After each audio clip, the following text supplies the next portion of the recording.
everybody, Eric Kasloff here, and welcome to Smells Like Teen Horror. And it is Sunday, and from here on out on Sundays, I am going to try to post videos called Hey, I Liked It. And it could be a horror movie, horror TV show, horror game, or even a horror book that I like, but the rest of the world kind of hates. And let me get the IMDb pulled up. And the movie I am talking about today comes from 2011 and it is called The Roommate, or Single White Female, The College Years. Now, I wanted to see this movie when it came out in 2011, but for some reason never got around to it. And that happens to me a lot. There's a trailer I'll see I'm super hyped for, but for some reason or another, I just don't put the action into seeing it. And sadly, this is one of those movies. And I kind of forgot about it for a while till I was on Facebook. And I'm part of this group called 90s YA Horror Thrillers. It's a Facebook group that is pretty much dedicated to young adult horror movies from the 90s. A lot of Fear Street discussion goes on there, point horror and whatnot. And one of the people on there talked about this movie and said it reminds them of a Fear Street book. And I love Fear Street if you've watched any of my unboxing videos, so I knew that I had to check this movie out. Okay, so let's get into the story. Lillington Meester plays a character named Rebecca. Now, Lillington is most known for the original Gossip Girl, a show that I really enjoyed the first season of. Didn't watch much after that. And the other star of the movie is Mika Kelly, who is known for the Friday Night Lights TV show. I love the Friday Night Lights movie, but never watched a TV show. So Mika's character is named Sarah, and she has just moved to Los Angeles from Iowa to pursue a career in fashion. She's studying at a college in Los Angeles. Now, Sarah is a very sociable person. She has right away met a friend named Tracy, I believe, and she brings her out to parties and stuff.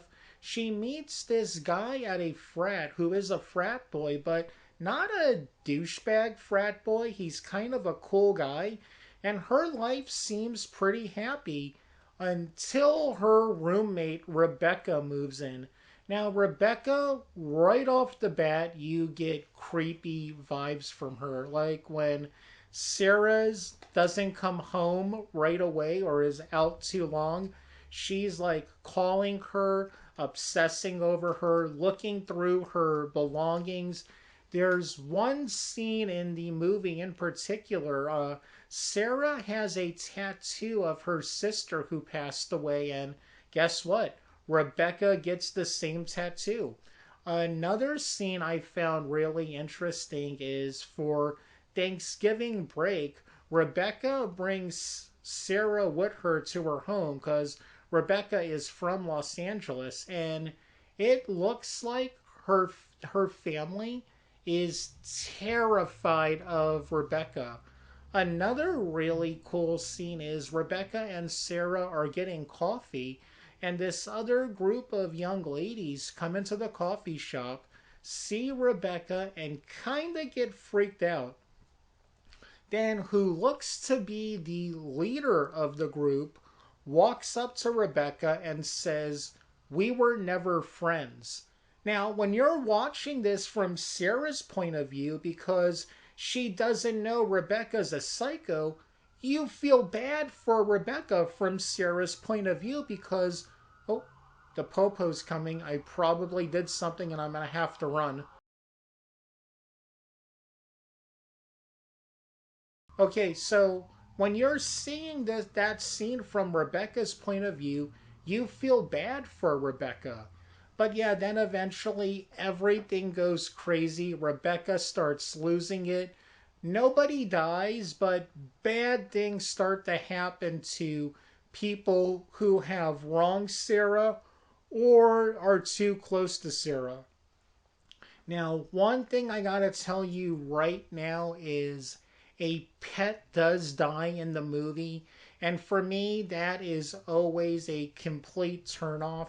I hate when that happens in horror movies. It's like as soon as I see a puppy or a cat or any pet, I'm like, oh man, they're gonna kill that thing. So that does happen in the movie. When I saw the scene about to happen, I fast forwarded past that scene. You can find this on Amazon Prime, by the way. If you're a member, it's free. And it is definitely worth the watch.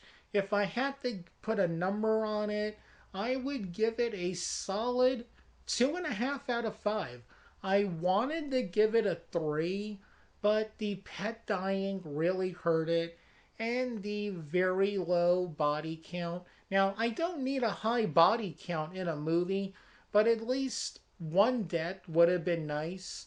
But yeah, those are just my thoughts, and I have some questions for you. What movie did you really want to see when you saw the trailer but never got around to seeing it? Next question: what movie do you absolutely love in the horror genre, but everyone else you know absolutely hates? Okay, so now I'm going to ask you to do me a really big favor. If for some reason you liked my awkward pauses and really weird rambling, please hit that subscribe button. And if you're feeling especially kind, hit the like button. And I got one last question for you. If you haven't subscribed to my channel, what are you waiting for, huh?